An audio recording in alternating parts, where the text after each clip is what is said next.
Media મિત્રો પણ આપણે લાઈવ કરવા માટે અને આપણો સંદેશો પૂરા ગુજરાતમાં પહોંચાડવા માટે ઊભા છે. પોલીસ અધિકારીઓ પણ સવારથી જ ખડે પગે આ કાર્યક્રમને સરળતાથી રાય કાયદો વ્યવસ્થા જળવાય એના માટે ઊભા છે. ત્યારે સૌ માટે એકવાર જોરદાર તાળીઓ પાડી લઈએ.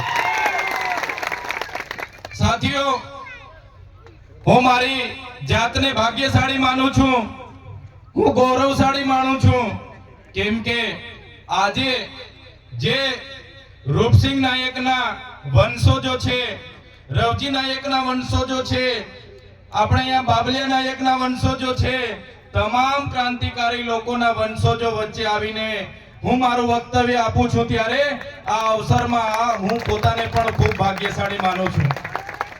સાથીઓ, દેશના ઇતિહાસમાં ભલે આપણા પૂર્વજોએ ક્રાંતિ કરી એને દેશના ઇતિહાસમાં સ્થાન આપવામાં નથી આવ્યું. તમે જાણો છો, દેશનો ઇતિહાસ 1857 ના વિપ્લવથી બતાવવામાં આવે છે. એમના પહેલા શહીદ જેને ફાંસી આપી એવા મંગલ પાંડેથી બતાવવામાં આવે છે. સાથીઓ, આપણે જે ધરતી પર ઊભા છે એ ધરતીનો ઇતિહાસ એવો છે, અંગ્રેજો જ્યારે ગુજરાતને પોતાની સાથે લીધું, ગુજરાતમાં બ્રિટિશ શાસનની શરૂઆત થઈ, ત્યારે સૌથી પહેલા જો ગુજરાતમાં કોઈ ક્રાંતિ થઈ હોય તે પંચમહાલ જિલ્લામાં 1818 માં પહેલી ક્રાંતિ થઈ હતી. અને ક્રાંતિ કરનારા નાયક સમાજના આપણા પૂર્વજો હતા, ભીલ સમાજના આપણા પૂર્વજો હતા. અને બીજો જે વિદ્રોહ ગુજરાતમાં જો કોઈએ કર્યો હોય તો 1826 માં પંચમહાલની ધરતી પર આપણા પૂર્વજોએ બીજો વિદ્રોહ અંગ્રેજો સામે કર્યો. ત્યારે સાથીઓ, 1838 થી લઈને 1868 સુધીની ક્રાંતિ આ ધરતી પર કરનારા આપણા પૂર્વજો, નાયકો, ક્રાંતિવીરો, ભીલો ક્રાંતિવીરો એ આપણા પૂર્વજો હતા. આપણા બાપ દાદાઓ અભણ હતા, આપણે ગરીબ હતા, એટલે આપણા ઇતિહાસને આજે આ સરકારો છુપાવી રહી છે. આપણો ઇતિહાસ એ ગૌરવશાળી હતો. આઝાદીના 78 વર્ષ પછી પણ આદિવાસીઓના ઇતિહાસને છુપાવવામાં આવે છે. સાથીઓ, તમે જાણ્યું હશે 1838 માં રૂપસિંહ નાયકની આગેવાનીમાં આ ધરતી પરથી અંગ્રેજો સામે આંદોલન શરૂ થયા. અને આ આંદોલનને દબાવવા માટે 1839 માં બ્રિટિશ સામ્રાજ્યના કમિશનરની અહીંયા નિયુક્તિ થઈ. 1844 માં અહીંયા પોલિટિક્સ એડન્સની નિયુક્તિ થઈ. અને તમે બધા જાણો છો 1857 નો જે વિપ્લવ થયો, આ વિપ્લવમાં પણ આપણી ધરતીના રૂપસિંહભાઈ નાયક અને કેવળસિંહ નાયકની આગેવાનીમાં ખૂબ મોટો મહાસંગ્રામ થયો. અને આ વિસ્તારમાં આપણા આદિવાસી પૂર્વજોએ અંગ્રેજોને પણ ઘૂસવા નથી દીધા. એ સંગ્રામમાં 33 વર્ષ સુધી આપણા લોકોએ સામે લડાઈ આપી, તીરકામઠા સહિત લડાઈ આપી. સામે ગોળા હતા, બારૂદ હતી, સામે ગોલીઓ હતી, બંદૂકો હતી, તોપના મોટા મોટા ઘોડા હતા, ઘોડેસવારી હતી. છતાં પણ આ વિસ્તારમાં અંગ્રેજોને હંપાવા વાળા જો કોઈ હોય તો એ આપણા પૂર્વજો હતા. સાથીઓ, તમે જાણો છો ઇતિહાસને, રૂપસિંહ નાયકની આગેવાનીમાં 30 વર્ષ સુધી આ વિસ્તારમાં અંગ્રેજો સામે લડત ચાલી. તમને ખબર છે 1868 માં જ્યારે જાન્યુઆરીમાં રૂપસિંહ નાયક અને જોરિયા પરમેશ્વર જેમની આગેવાનીમાં 1868 માં અહીંયા યુદ્ધ થયું. અંગ્રેજોની લશ્કર અને અહીંના સ્થાનિક રજવાડાના લશ્કર સામે યુદ્ધ છેડ્યું. આપણે બધાને ખબર છે 14 ફેબ્રુઆરીના રોજ આ વિસ્તારને સ્વતંત્ર રાજ્ય જાહેર કરવામાં આવ્યું. 1868 ની 14 ફેબ્રુઆરી આદિવાસીઓનું સ્વાયત્ત રાજ અહીંયા જાહેર થયું. ત્યારબાદ 16 ફેબ્રુઆરીના રોજ બ્રિટિશ લશ્કર અહીંના દેશી રજવાડાઓ અને કેટલાક દાહોદમાં સ્થપાયેલી ભીલ પલટનને સાથે રાખીને વધેડ ગામમાં આક્રમણ થયું. વધેડ ગામમાં આક્રમણ થયું. આપણા નાયક ક્રાંતિકારીઓએ, આપણા ભીલ ક્રાંતિકારીઓએ પછી પણ 1 મહિના સુધી અંગ્રેજી શાસન સામે લડત આપી. 1 મહિના સુધી અંગ્રેજી શાસનને હંપાવી. અને છેલ્લે 15મી માર્ચ 1868 ના રોજ આપણા ક્રાંતિકારી લોકોને પકડી લેવામાં આવ્યા અને એ લોકોને જાંબુઘોડા નારુકોટમાં લઈ જવામાં આવ્યા. 15 દિવસ બાદ એટલે કે 31 માર્ચના રોજ 31 માર્ચ 1868 ના રોજ અહીંયા નવી કોર્ટ ચાલુ કરવામાં આવી અને 15 દિવસ સુધી મુકદ્દમો ચાલવામાં આવ્યો અને 15 દિવસ બાદ એટલે કે 16મી એપ્રિલના રોજ આપણા રૂપસિંહ નાયક, જોરિયા નાયક, બાબલિયા નાયક, બાબરિયા નાયક, રવજી નાયક જેવા 5 ક્રાંતિકારીઓને ફાંસીના માંચડે પર ચડાવી દેવામાં આવ્યા. સાથીઓ, ઇતિહાસ તો ત્યાં સુધી કહે છે જ્યારે આપણા 5 યોદ્ધાઓને એકી સાથે ફાંસીના માંચડા પર જાંબુઘોડા અને નારુકોટમાં ચડાવવામાં આવ્યા, તે દિવસે ફાંસીનો માંચડો પણ તૂટી ગયો હતો. એ આપણા પૂર્વજોની તાકાત હતી. સાથીઓ, 5 લોકોને ફાંસીના માંચડા પર ચડાવી દીધા અને ભૈજી બારિયા એમની સાથે 42 જણોને આજીવન સજા ફરમાવવામાં આવી. ત્યારે સાથીઓ, મને ગર્વ થાય છે કે તમારા ગામોમાં જે ક્રાંતિ થઈ, જળ જંગલ જમીનના અધિકારોની ક્રાંતિ થઈ, સ્વતંત્ર સેનાનીઓની ક્રાંતિ થઈ, સ્વતંત્રતા માટે ક્રાંતિ થઈ, ત્યારે મારી સામે આ ધરતી પર એમના પૂર્વજોના, એમના ઇતિહાસના વંશજો મારી સામે ઊભા છે. તો આ ચૈતર વસાવા તમને બધાને હું નમન કરું છું.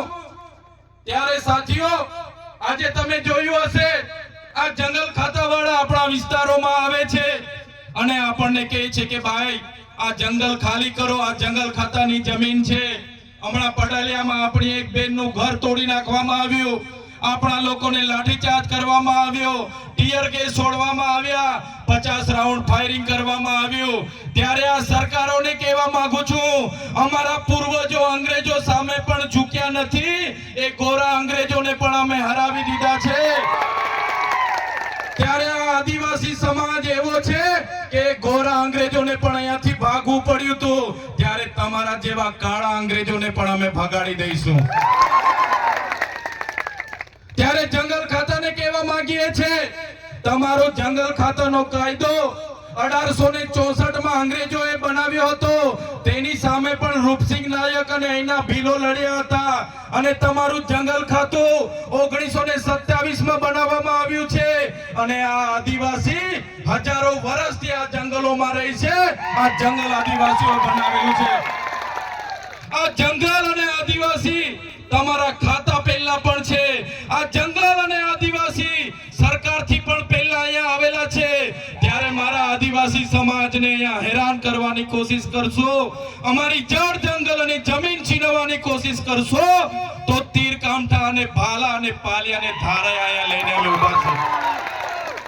તીર કામઠા ચાલશે અહીંયા, અમે કોઈને છોડીશું નહીં. અમે આદિવાસી સંવિધાનમાં માનીએ છીએ, સંવાદમાં માનીએ છીએ. અમે આદિવાસી પ્રકૃતિ સાથે, જંગલ સાથે, નદીને માતા માનવા વાળા છે, સૂર્ય અને ચંદ્રને દેવ માનવા વાળા છે.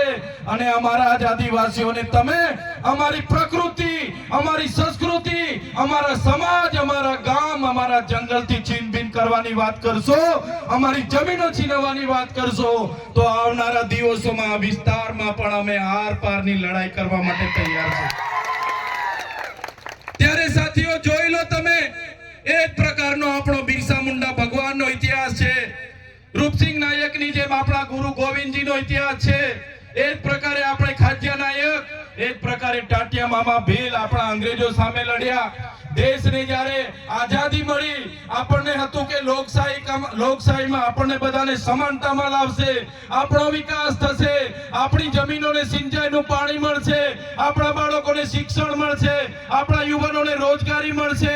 પણ આજે આ સરકારો એમના ઉદ્યોગપતિઓના લીધે આપણી જમીનો છીનવી રહી છે.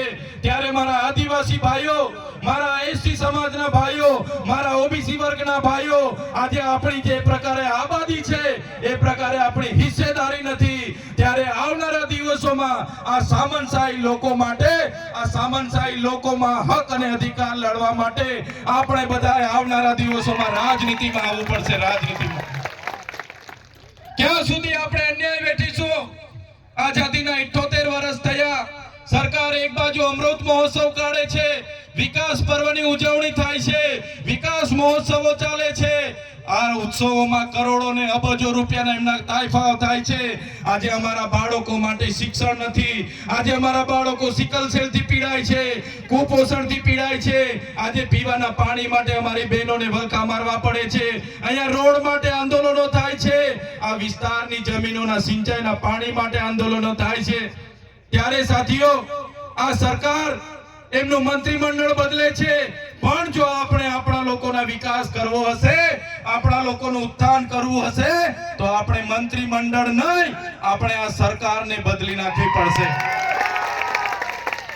આજે આ સરકાર નામો બદલવામાં માહિર છે, સારા સારા નામો ગોતી લાવે છે. શરૂઆતમાં લોકોએ કીધું કે જ્ઞાન સહાય અમે મૂકીશું. જ્ઞાન સહાય એટલે કોણ? 11 મહિનાનો કરાર પર કર્મચારી. અગ્નિવીર મૂકીશું. અગ્નિવીર એટલે કોણ? બોર્ડર પર 4 વર્ષની નોકરી કરનારો આપણો યુવાન. એ જ પ્રકારે એક પેડ માં કે નામ, આપણને એક પેડ માં કે નામ કરાવીને વૃક્ષો રોપાવે અને આખાને આખા જંગલો એમના અદાણીને અંબાણીને આપે. ત્યારે આપણને રોજગારીની વાત કરી, અને આજે આપણે રોજગાર માંગીએ ત્યારે આત્મનિર્ભર ભારતની વાત કરે. ત્યારે સાથીઓ, હવે જાગી જવાની જરૂર છે. 2014માં જ્યારે લોકસભાની ચૂંટણી હતી, અબ કી બાર મોદી સરકારના નારા સાથે લોકો આપણી વચ્ચે આવ્યા. આપણને કીધું કે આતંકવાદ ખતમ થઈ જશે, આપણને કીધું ભ્રષ્ટાચાર ખતમ થઈ જશે, ખેડૂતોની આવક ડબલ થઈ જશે, બધાને ન્યાય મળી જશે, બધાના ખાતામાં 15-15 લાખ રૂપિયા આવશે. આમ કરીને અબ કી બાર મોદી સરકાર બની ગઈ. બાદમાં 2019માં પાછા આવ્યા. એમણે કીધું फिर से एक बार मोदी सरकार, फिर से एक बार मोदी सरकार, फिर से एक बार मोदी सरकार. ત્યારે આપણને હતું કે ફરી એકવાર મોદી સરકાર લઈને આવીએ, આપણો બધાનો ઉદ્ધાર થશે, 2 કરોડ રોજગારી મળશે, 15 લાખ રૂપિયા આપણા ખાતામાં આવશે, અને એ ફિર સે એક બાર મોદી સરકાર બની ગઈ. સાથીઓ, આપણે ફરી 2024માં એ લોકો આપણી વચ્ચે આવ્યા. અબ કી બાર 400 પાર, અબ કી બાર 400 પાર, અબ કી બાર 400 પાર. અને અબ કી બાર 400 પાર થઈને ત્રીજી વાર પણ મોદી સરકાર આવી. શું તમને લાગે છે આતંકવાદ ખતમ થઈ ગયો? શું લાગે છે આતંકવાદ ખતમ થઈ ગયો? શું ભ્રષ્ટાચાર ખતમ થઈ ગયો? પાકિસ્તાનના ઘરમાં ઘૂસીને આતંકવાદીઓને મારી નાખ્યા, ચીનના લોકોને લાલ આંખ બતાવી, તમારા ખાતામાં 15 લાખ આવી ગયા. બસ આ જૂઠા વાયદાઓ, ખોખલા વાયદાઓ કરીને રાજ સત્તામાં આવેલી આ સરકાર હવે આપણને કહે છે કે 2047માં વિકસિત ભારત બતાવીશું. 2047માં વિકસિત ભારત બનાવવાની આજેથી વાત કરે છે. 2047માં તમે પણ હશો કે નહીં હશો, અમે પણ હશો કે નહીં હશો, પણ 2047 ને અમે રાહ નથી જોવાના. 2027માં તમારી સરકાર બદલી દેવાના છે. આ નામો બદલવામાં માહિર આ ભાજપની સરકાર મનરેગા યોજનાનું આખું નામ બદલી નાખ્યું. ત્યારે આ ભાજપની સરકારને કહેવા માંગુ છું, મનરેગા યોજનાનું નામ બદલવાથી તમારા કૌભાંડો દબાઈ નથી જવાના, તમારા પાપ ધકાઈ નથી જવાના. તમે મનરેગાનું નામ બદલો કે મનરેગાનું કંઈ પણ કરો, પણ તમારા નેતાઓએ કરેલા કૌભાંડ અમે ક્યારે ભૂલવાના નથી. એનો જવાબ આ તાલુકા જિલ્લામાં અમે આપવાના છે. ત્યારે મનરેગામાં કૌભાંડ થયા, નલ સે જલમાં કૌભાંડ થયા, જાતિના દાખલાઓમાં કૌભાંડ થયા, તો તે ડબલ એની જમીનોમાં કૌભાંડ થયા. ત્યારે આ કૌભાંડોનો બદલો હવે તાલુકા જિલ્લામાં લેવાનો છે. સાથીઓ, તાલુકા જિલ્લા પંચાયતની ચૂંટણી આવે છે. મારે યુવાનોને આહવાન છે, મારે વડીલોને આહવાન છે, મારી માતા બહેનોને આહવાન છે, આવનારી તાલુકા જિલ્લા પંચાયત માટે તૈયાર થઈ જાઓ. હવે કોંગ્રેસના શરમ અને ભાજપનો સંબંધ હવે ભૂલીને આવનારી ચૂંટણીમાં ઉમેદવાર બનો, તમે લડો, જીતો અને આવનારા દિવસોમાં આપણા લોકોનું કામ કરો.